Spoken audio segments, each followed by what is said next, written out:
Hey guys, Newt Nibbler here, and originally I wasn't going to make another top tier gameplay video, but these matches are a little too good not to share, so here we are in the F-2.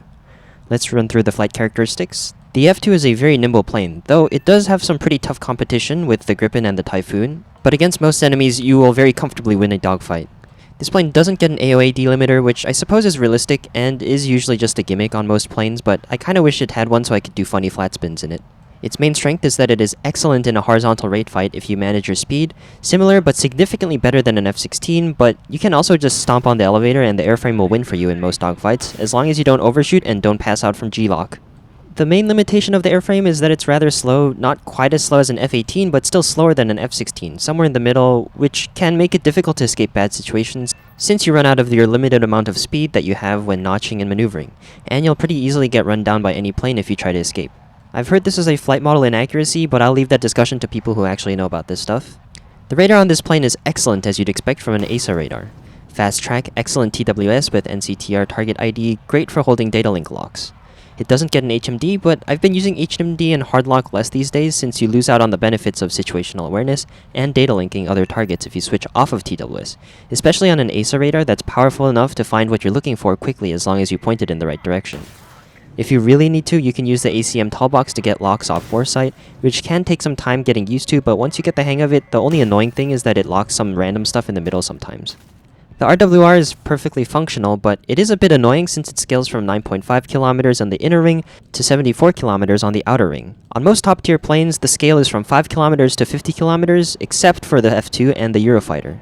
Since most relevant engagements happen under 20 kilometers, having all of this wasted space for anything past 30 kilometers, and a massive range-finding dead zone between 0 and 9 kilometers makes judging missile range pretty difficult. You'll see a missile show up on your RWR that looks like it's being as close as possible touching the inner ring, but you won't know if it's 9 kilometers away and you can afford to wait for a bit before notching, or if it's point blank and you're already dead.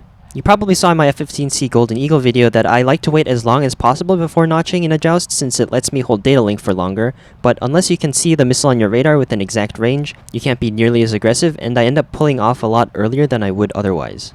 The missile kit is also a pretty big limit. The missiles themselves are good. The AAM-4 is a solid all-rounder with okay turn and okay range, and the AAM-3s are excellent at bonking targets trying to notch with a surprisingly long range as well. But you only get 4 active radar missiles at a BR where you can face the Su-30, which has 3 times as many as you. So you really need to try and make each one of these count as much as possible. The AAM-4s are not nearly as long range as the AMRAAMs, and your slower airframe means you'll launch them with less energy. So trying the same long-range data linking strat as the F-15C Golden Eagle is not going to work quite as well, meaning you're back down to the standard meta of this BR, launching missiles at close enough of a range that the enemy doesn't have time to notch, while avoiding committing too hard that you get yourself killed.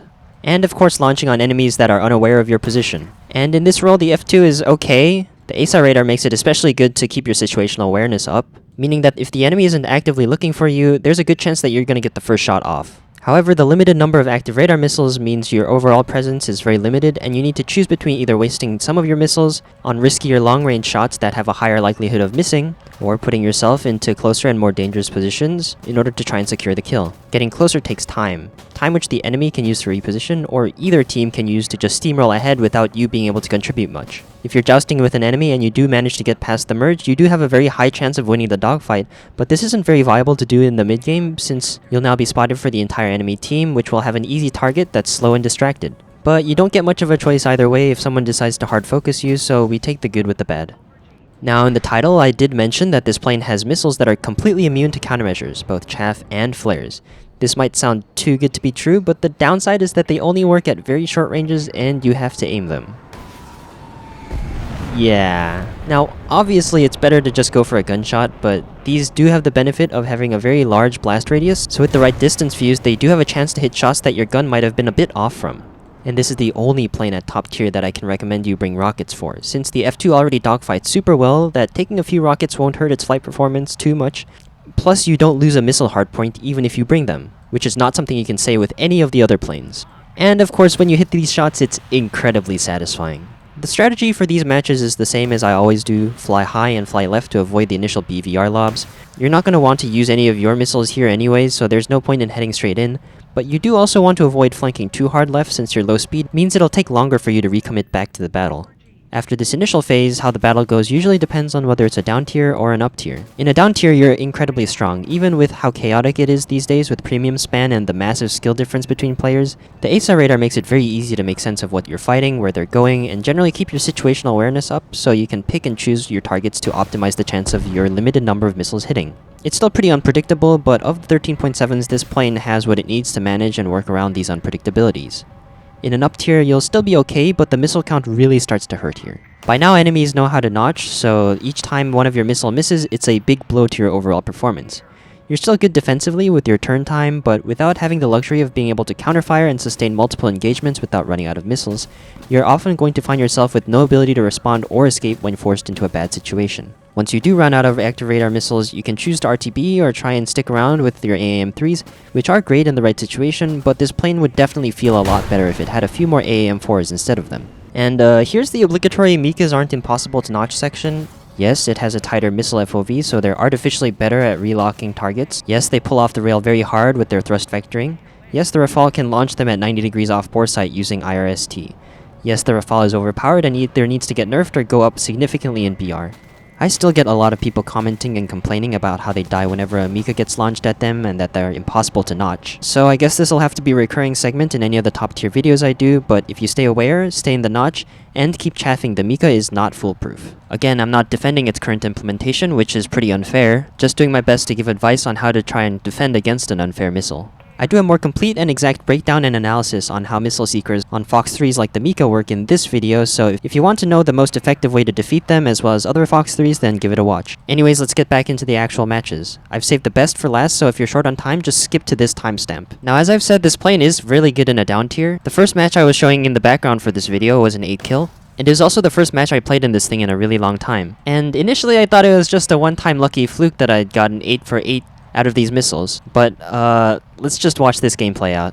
In down tiers like this, it's much less likely that you get hard focused at the start of the match since very few of the enemies climb. It makes sense since trying to contest somebody with active radar missiles when all you have are sparrows is a terrible idea, but it also does just give me free reign up here to lob missiles down. Since I'm getting no RWR pings from in front of me, I'm waiting as long as physically possible to launch these missiles, trying to get as close as possible to give them as little time to react, while also trying to arc them top down in case they try to multipath. Because trying to lob missiles top down does technically mean that the target is closer to the notch, they don't need to do nearly as much of a directional change for them to actually successfully get into the notch. However, with top-down missiles, there's a chance it's in their RWR dead zone. The angle is also really awkward to notch, especially since they're probably not seeing exactly where the missile is coming from. So most of the time when I do have the opportunity to arc top-down, I try and take it. It seems like I'm not completely uncontested up here though. Someone did send a missile my way. And just after that turn, you can see that I'm going pretty slow now. The energy retention on this plane is still good, it's just that because your max speed is pretty low, you do still end up going even slower when you turn for notches. Now I'm trying to find the guy who shot me. I'm pretty sure it's not a noisy missile that was targeting somebody else since, as far as I can tell, I'm alone on this side of the map. But my radar isn't picking anything up that's coming straight towards me, so I'm gonna guess they turned around to engage somebody else. This is when I start getting hard-locked by a MiG-29 radar, and I sort of go into a panic mode looking for where this guy is targeting me from, trying to scan up and down to see where he is, so that if he does fire on me I get to counterfire. But it turns out I was just picking up side and rear lobe noise from the Su-27 and F-18 that were flying away from me right now. I was also doubly panicked because it looked like they were really close on my RWR, but in this moment I was forgetting that the F-2 has a different RWR scale than most of the other planes at this BR. Typically, if a warning was touching the inner ring, then you'd expect the target to be under 6 kilometers away within spotting distance, meaning it would be very likely that you were spotted and would be targeted very soon. But with this RWR, it's more like 11 kilometers, so even when you're not in immediate danger, you can't really tell. Okay, I've gone 4 for 4 with my active radar missiles while being basically uncontested at high altitude. Let's see if I can get the same success with these IR missiles. I'm pretty high up, so I'm confident that these missiles will get to the target if they don't maneuver too much. And when launched in side aspect, the tracking suspension IRCCM is very effective, but I do want to try and give them as good of a launch as possible to increase the chance of them hitting. That Su-27 SM did get quite close to me though, so there's a good chance that I am spotted. But I'm still going to avoid hard locking this Mirage 2000 since it doesn't look like there's that much clutter around, and I don't want to warn him of the coming of my missile. He is rear aspect, so launching from 4 kilometers is a bit optimistic, and even with the boosted speed of the AAM-3 over the 9M, it's going to take some time for the missile to actually get to him. But there was a gap in the clouds and I wanted to take advantage of that while I had the opportunity. The longer I wait and the longer I show up on its RWR, the more likely he is to notice that I'm there.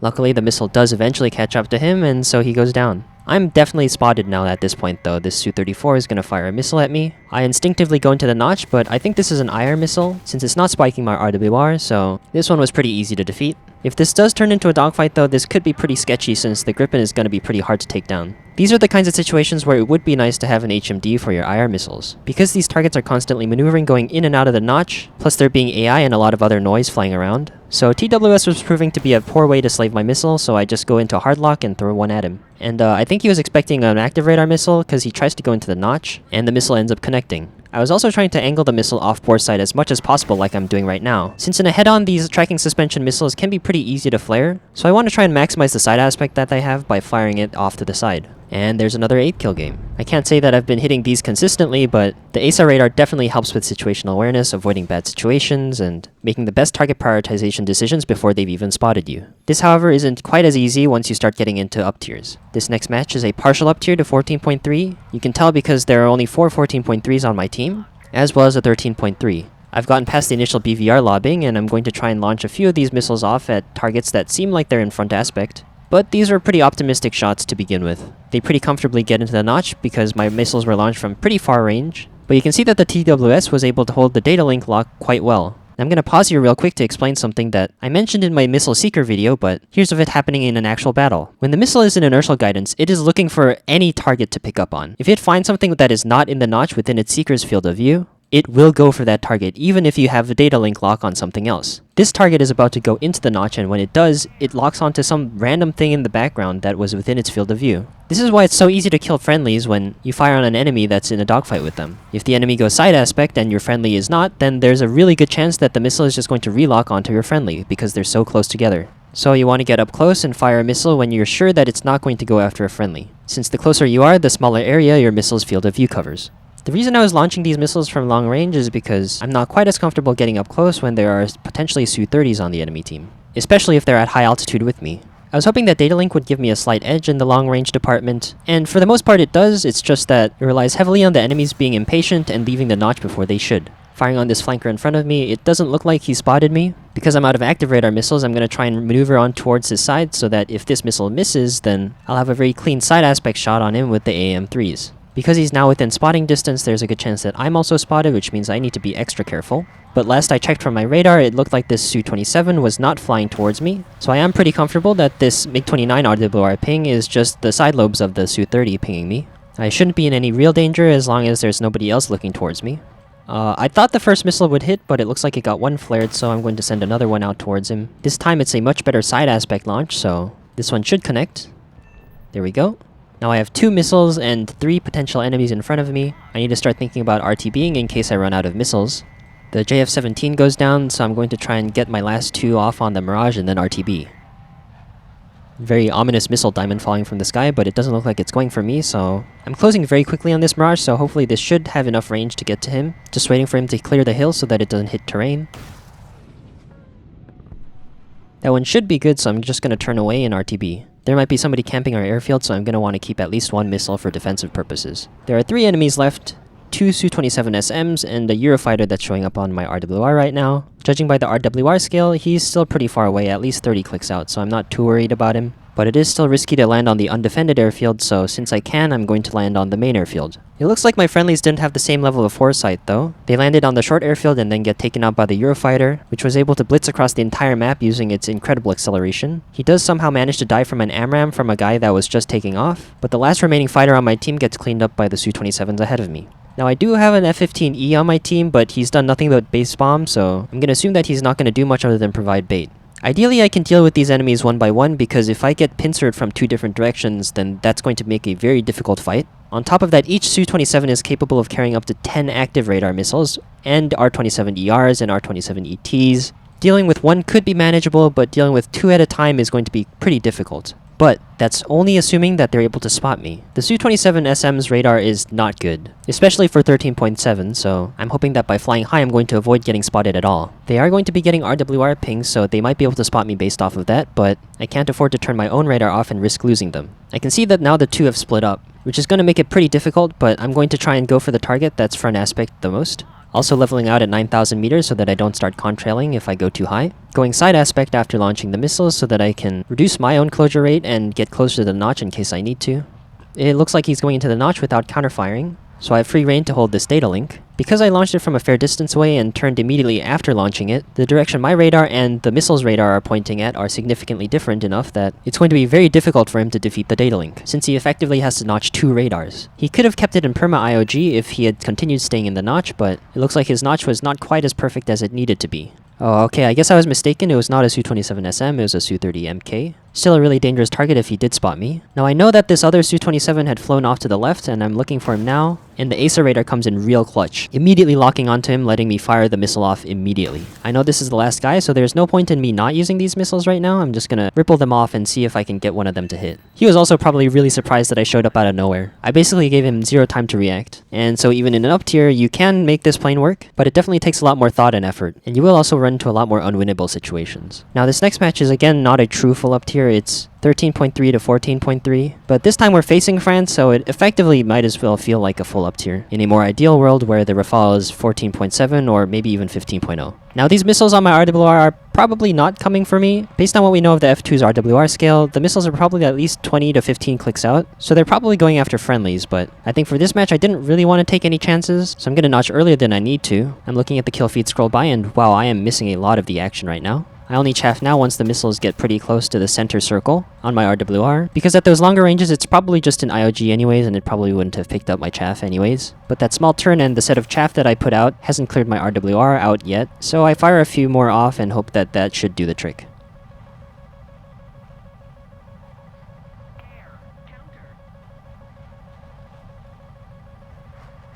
Again, it'd be a lot nicer if I had a more typical RWR, since if the missile is looking at or below the horizon, it's not going to go for chaff anyways if it's more than 5 kilometers out, like I showed in my missile seeker video. Now because I spent so long trying to evade missiles that might have not even been going for me, I'm very far behind the front lines. So anybody that I do fire on is likely just going to get killed by my friendlies before my missile can even get there. I will be trying to make somewhat of an attempt, but this is just the unfortunate reality of some of these games. Just gotta fly closer and see if I can get into a good position. Rafales are a priority target, and he does seem to be turning towards me, so that's an ideal launch condition, but he gets immediately killed right after I launch my missile. Good that the Rafale is knocked out, but I was hoping that I would also get the kill. Looking for more targets up ahead of me. There does seem to be an F-16 that's fairly close, though I do have friendlies that are much closer to him than I am, so highly unlikely that I'll actually be able to kill him. I see a Su-30 that's only 13 clicks out, I get ready to fire, and he also gets taken out. I get a bout of memory loss, and I end up relocking the same Su-30 that just died. And I'm thinking to myself, wait, is that the guy that just died, or is he still alive? Usually I expect those airframes to despawn pretty quickly, but luckily I don't waste a missile on his dead corpse. Looks like another potential target up front. We have 3 friendlies in the area, and I don't see any of the enemies, so it should be fairly easy to take him out. Looks like the F-16 has fired a missile. I can't really tell if it's going for me or my friendly F-16 since we're both very close to each other, but having turned I can see pretty clearly that it's not going for me. I do chaff a little to make sure that it doesn't relock me though, and I'm going to turn him to try and reacquire him. On a plane without AESA, I might have tried to use HMD, but the TWS on this plane is so strong that I really don't miss not having an HMD for radar locking purposes. Now he is really close, so I am going to preemptively just get into the notch. It looks like I am managing to hold data link, but it looks like the missile is close enough to go into pulse mode, and so he just chaffs it away. He's on fire now, no longer a threat, so I'm going to fire on the other guy. He's going low and slow, almost in the notch, so he's going at a pretty poor aspect for my missile to lock, but I mean, he is the only other guy that I see here, but he also gets taken out. And so now I've fired off 3 of my active radar missiles in what I thought were still pretty conservative launches, and even still I came out with nothing. And that's just how some matches go, you can't really do much about it. Now there is an F-18 heading this direction, so I'm going to try and spot him, see where he is. And he is significantly higher than us. That's going to be pretty annoying to deal with. He's definitely going to have the missiles to suppress me from being able to launch at him. And once in a dogfight, he's going to have the speed and altitude to maintain his incredibly tight turn, which is going to be really annoying to counter. Now I can see on the radar that he's fired off a missile, but it doesn't look like it's going for me, because it's not heading straight down towards the center of my radar. But then he does find me and fires off another missile towards me, so I'm going to counterfire and go into the notch.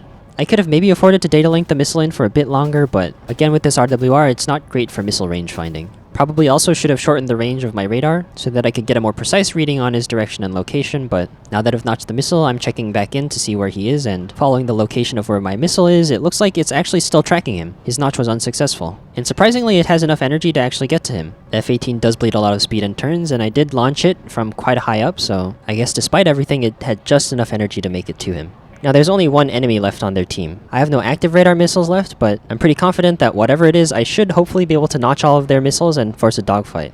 Oh, it's a Rafale. Now I'm slightly less confident, but I'm going to still try and make it work. I certainly would have been more confident if I had some active radar missiles to force him into notching so that I can break his data link locks and give myself openings so that I can be the one to take the initiative when we merge.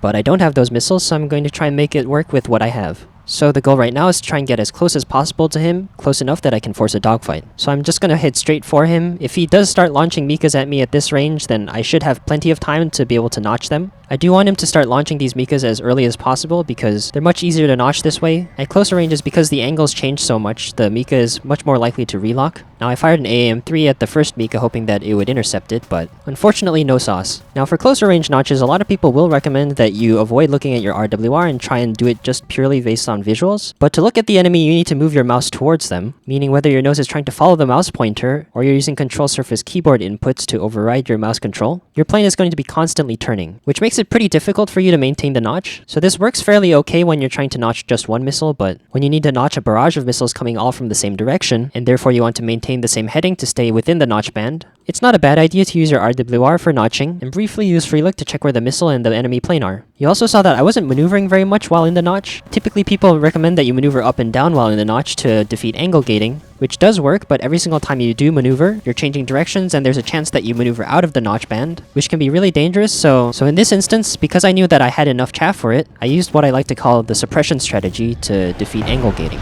I just tried to maintain a consistent output of chaff while in the notch, constantly forcing the angle gating of the missile to update into inertial guidance, and with IOG alone, the missile is not precise enough to guide itself towards the target.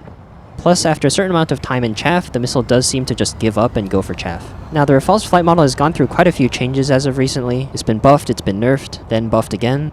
I think from what I've been told after its weight got reduced, it's at least as good as an F-16A, if not better. But he bled a lot of speed in those turns, and so he's stalled out. I could just shoot him down, but I misjudged the range on the rockets with their fuse. In fact, I'd fire it right before and right after I needed to actually fire them.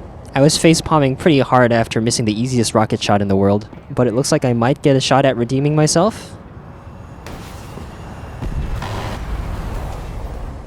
Well, even though I didn't get that many kills, I think that's just about as good of a match as I can end it on. If you have this plane, definitely try the rockets out. They're a lot of fun. Especially since you know that you're probably going to win most dogfights anyways. So this is a really fun way to mix things up and challenge yourself. But that's all for now. I'll see you in the next one. Bye bye!